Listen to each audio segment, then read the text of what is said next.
I mean, look, this is all a sideshow and it's all theater. Honestly, it doesn't matter. So one of the things they're referencing there is this little oddity that this other bill called the FIT 21 bill, which would introduce some market structure for crypto.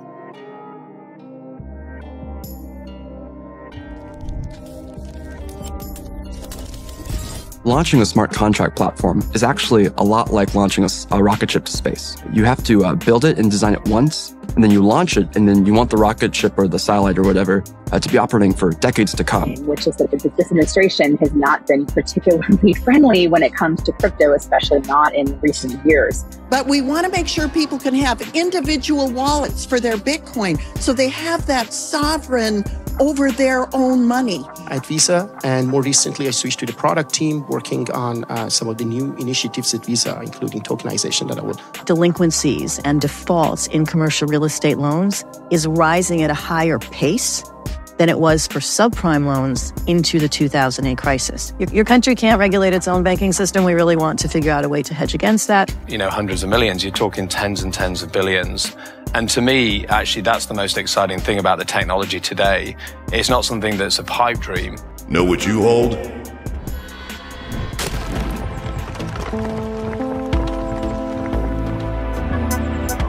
Enjoy the ride, pal. If you got a baggie, welcome to the party. Welcome back to some more Moon O'Clock News. Shout out to Let It Sell. Appreciate you stopping by, tuning in, smashing those likies, stuffing them baggies.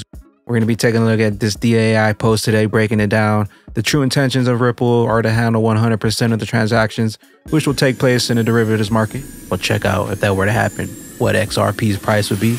We got the total global cryptocurrency market cap today, 2.26 trillion, up about 0.7% in the past 24.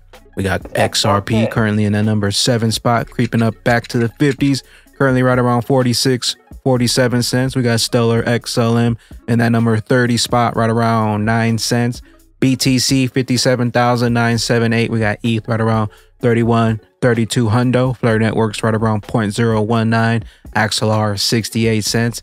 XDC right around 3 cents. Stronghold 0044. Songbird 008. Zahao right around 8 cents. Evernode 14.5 cents. We got one from XRP drops to pop things off. The veto against SAB 121 does not matter because of the FIT 21. U.S. President Biden actually interrupted that vote. Clearly, there's something going on in the back room between the SEC and some of these banks. President Biden actually interrupted that vote with a message. And then, of course, clearly there's something going on in the back room between the SEC and some of these banks. So what do you make of this, Mike? What's your opinion about what's happening right there?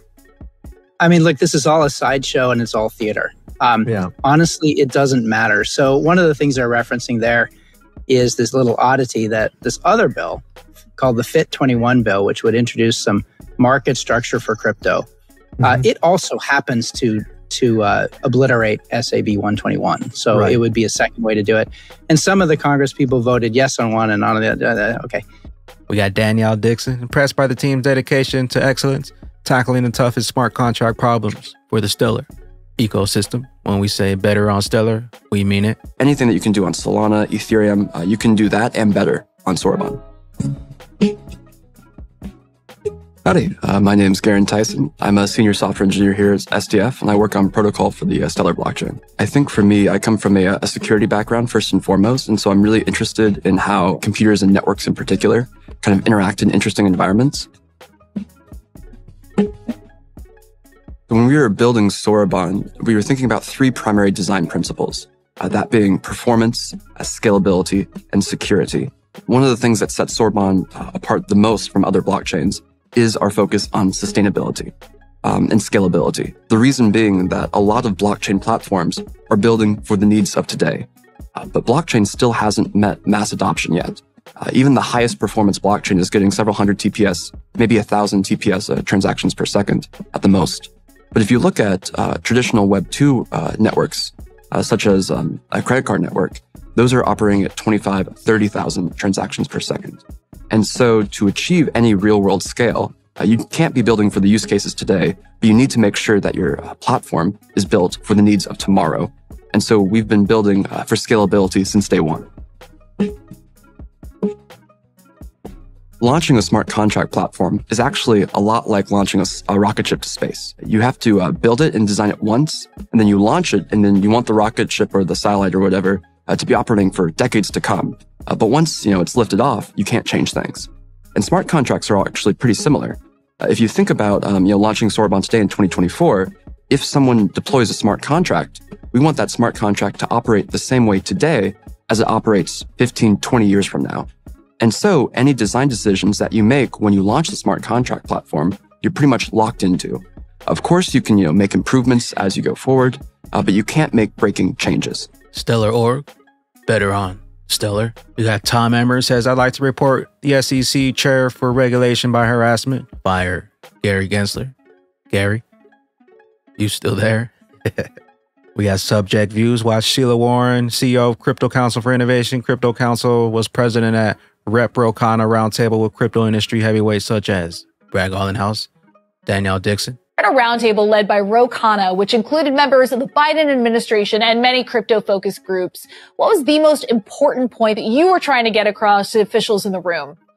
Well, I was trying to reinforce, first of all, what all of us were saying, which is that this administration has not been particularly friendly when it comes to crypto, especially not in recent years. But also to really land the point, this is a global technology. Other countries have not waited for the United States to act. And also, this is about more than just financial services. The opportunity is much broader. It's about really architecting the internet for everybody. So making those points and connecting them together. And how receptive has Washington been lately? I mean, we've obviously heard a lot about changing sentiment on Capitol Hill, but what have discussions with lawmakers looked like for you at the Crypto Council for Innovation? Well, we've always taken the approach this is a bipartisan issue or nonpartisan, truly, like any technology actually is. And for us, I would say we have had more interest, I think, from folks who aren't on the core committee. So I would say most people who are on the banking committee, financial services, where this is really in their obvious purview or jurisdiction, have been interested for quite some time. But now we're seeing folks in other committees of jurisdiction who are also expressing a lot of interest. And I do think that that's forward for progress and movement that we're happy to see. What are the biggest challenges facing the industry in Washington specifically? Now, we've, had some progress on crypto legislation, though it's not finalized yet. But what's the work that needs to be done that you're telling lawmakers about? Or, even the pushback that you might have gotten in the room during this meeting yesterday? Well, it's not just a lack of regulatory clarity that the industry's been talking about for many years now, which really hasn't been changed or fixed. It's what that lack of clarity and the lack of congressional action has actually led to, namely regulation by enforcement by the SEC. So you have a very active and aggressive SEC and a chair, Gary Gensler, who seems to have made it a personal mission to essentially really police this industry. Whether or not that is within his jurisdiction remains an open question, according to the court. So here we are. And I think resolving that particular dilemma, figuring out with this novel asset class, this novel technology and opportunity, where does the jurisdictional authority lie? Which agency or combination of agencies is the appropriate one to be having oversight here? And I think until we land that, it's very difficult for builders to know what to do and how to move. So to go back to... Also, don't forget at the roundtable discussion, Brad Garlinghouse was there, XRP, Danielle Dixon, XLM. We got Watcher Guru Justin. Senator Cynthia Loomis says U.S. government Bitcoin reserves can help strengthen the dollar. But we want to make sure people can have individual wallets for their Bitcoin so they have that sovereign over their own money. We know we want the U.S. dollar to remain strong. And actually having Bitcoin in reserve can help the U.S. dollar remain strong. Waited to get a hodl. But that hodl, XRP. We got a couple from 707 Crypto, Visa's new initiatives in tokenization. Hello, everyone. I'm Mahdi Zamani. I'm the director of cryptography solutions team at Visa. I've been with Visa for about 7 years now. And initially, I was part of Visa Research, leading a team of researchers working on digital currency at Visa. And more recently, I switched to the product team, working on some of the new initiatives at Visa, including tokenization that I will hopefully talk about more later. Another one from 707 Crypto. Delinquencies and defaults in commercial real estate loan markets could set off banking crisis bigger than 2008. What's happening in the commercial real estate loan market? And what is happening is actually worse than what is being discussed, far worse. What's being discussed and what I have written about from numbers that we know from banks that have had to provide some numbers is that the rate of delinquencies and defaults in commercial real estate loans is rising at a higher pace than it was for subprime loans into the 2008 crisis. So we're seeing that sign coming up again. But also worse than that, and I've spoken to a lot of industry people, is that these banks aren't doing something called marking to market or evaluating the quality of those commercial real estate loans and the collateral, the buildings for them properly. They're just kind of ignoring it. So in the wake is this situation where if one bank starts to reevaluate, they all kind of have to start looking at their books and being more open. And that's, I think, going to create a real major crisis for a condition for commercial real estate that allows central banks, other countries to say, all right, your country can't regulate its own banking system. We really want to figure out a way to hedge against that. And that's where our gold buying comes in. We got XRP drops. Ripple could tokenize gold incorporated into a CBDC. Ripple's partnership with Standard Custody and its CBDC expertise could bridge the two systems, create a central bank digital currency fully backed by tokenized versions of hard assets. We got Subject Views enter Goldman Sachs. Noted that the surprising scale of activity in tokenized asset markets, stating that it's already operating at the tens of billions of dollars. He emphasized that the current practical uses of technology for intraday liquidity such as repo and FX, and that if the industry focuses on scaling these solutions, it would be valuable on both the micro and the macro levels. One thing we've not really touched on, and actually if you look at the title of the actual panel, transforming institutional capital flows, and actually the use of the technology for moving collateral across the system. We had a conference last week, and I think a lot of people who came away from that were actually surprised by the sheer scale of activity already in that market. Now, the scale may be inter-affiliate, there may be some kind of interbank activity, but what was kind of striking was you're talking not, hundreds of millions, you're talking tens and tens of billions. And to me, actually, that's the most exciting thing about the technology today. It's not something that's a pipe dream.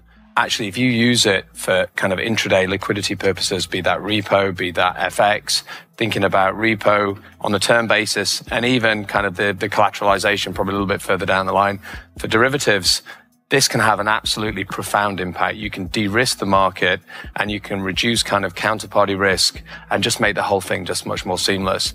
And that is something that actually can happen today. The trick is scaling it, which I think the market, is very focused on.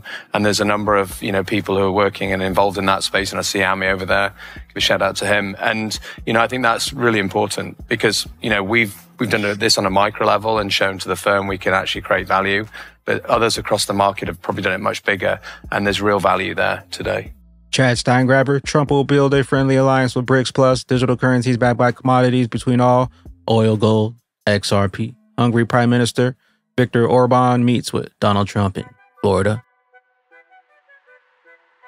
Digital Pound Foundation. Earlier this week, we held a roundtable discussion in London to explore the consumer attitudes towards the introduction of a retail CBDC in UK and how compelling use case could help drive adoption. Here are some photos from the day.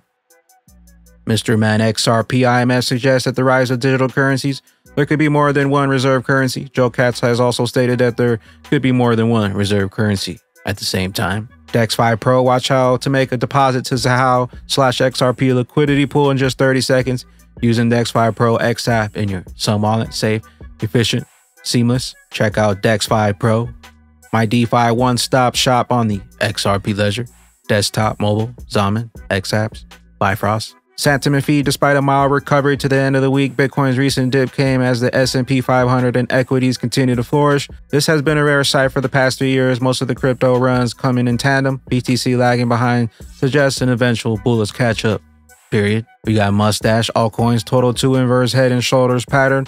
Yes, it's a boring market, but not for long. We got one from Expector. Have you chosen your free plots of land on the maps yet? As an NFT owner, check your wallets. Expector. Another one from Mustache, altcoins. If only people would realize that the USDT dominance made a perfect bearish retest. As I said at the beginning of the week, even if it doesn't look like it yet, the reversal for altcoins is written in the charts. The best is still yet to come. Block bull attention XRP holders. It took 21 days after the first apex was broken for XRP to really get going before doing approximately 60,000% in the 2017 chart. Arguably, we're almost at that exact same point. Linear charts has us 3 days post apex, 18 days before euphoria kicks in. Dark Defender, XRP's testing the 4623 Fibonacci level right now. Both the prices and RSI figures have higher lows. XRP will break here till Sunday to start the $1.88 journey and all-time highs. And here we have the XRP versus BTC chart, and every time we hit this low down here, XRP blasted off. Here's back in 2017, and then we had a low here 2020, 2021, and this is when the SEC came in and shut down the XRP bull run. We still had a nice pop, and now currently XRP 2024, the best is still yet to come. We're at that exact same point. And with that being said, digital asset investor, nice day for a reminder. Kendra Hill. What if I was to say that Ripple does not care about cross-border payments and that replacing SWIFT is only the short-term plan? Think of the cross-border payments as a nice testing ground to prepare for Ripple for the use case they have been focused on ever since the very beginning. The true intentions of Ripple are to handle 100% of the transactions which will take place in the derivative markets. And taking a look here at ChatGPT, if the true intentions of Ripple are to handle 100% of the transactions which will take place in the derivatives market, how much would XRP price be? Estimating the price of XRP involves several factors and assumptions. Here's a simplified approach. Size of the market of the derivatives market, daily transaction volume, market capitalization and supply, velocity of money, the notional value set of XRP. Assume 610 trillion annually. Daily transaction volume will be 1.67 trillion. To estimate the price of XRP, we can use the following formula. And we got the price of XRP, daily transaction volume, divided by circulating supply times the velocity. Assuming that the velocity of XRP is 1, each XRP used once per day for settlement, price of XRP would be 31.51. This is a simplified calculation, assumes a velocity of 1 and that all transactions in the derivatives markets require XRP. The velocity is higher, XRP changes hands more frequently. The required amount of XRP for transactions will be lower, reducing the price per XRP. Conversely, if the velocity is lower, the price of per XRP would be higher. Keep in mind that this is a highly speculative and simplified estimation.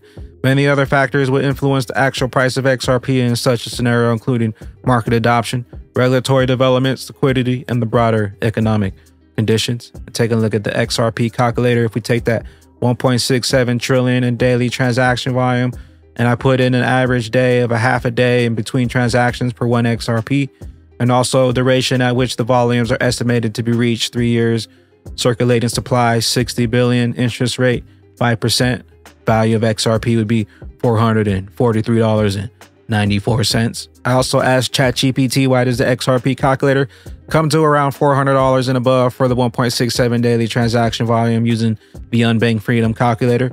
They say that the XRP price calculator on the Unbanked Freedom uses a valuation model developed by Susan Athey and Robert Mitchnick. Calculator considers several factors, including daily transaction volume, average time between transactions, store of value, duration, circulating supply, and interest rates. If the daily transaction volume is 1.67 trillion, the calculator might assume the frequent use and a significant portion of XRP held as a store of value, leading to higher valuations per XRP. So we got a low-end price of XRP at $31.51 and a high-end price of $443 for XRP. With that being said, Batman bag ladies, the longer they take, the higher we climb. On that XRP rich list, let our friend know that the greatest opportunity for multiple lifetimes is still at hand, but the train's left the station. Tick tock, where will those bags be when that regulation jar of molasses finally breaks open and XRP's true price is finally revealed? Big bags. Later glitches. Stay bullish. Shout out to my people across the globe, yeah, we did it. If you're holding strong, got a bag, then we win it. Now we in that rocket and it's gone and it's lifted. Looking at my peeps on the ground, they just wishing. They just wishing. Looking at my peeps on the ground, they just wishing. When I'm in my rocket, I don't hear any haters. Buying up space, got like 100 acres. I survived the crash by burning up my paper. Monopoly money, then I turned it to a scraper.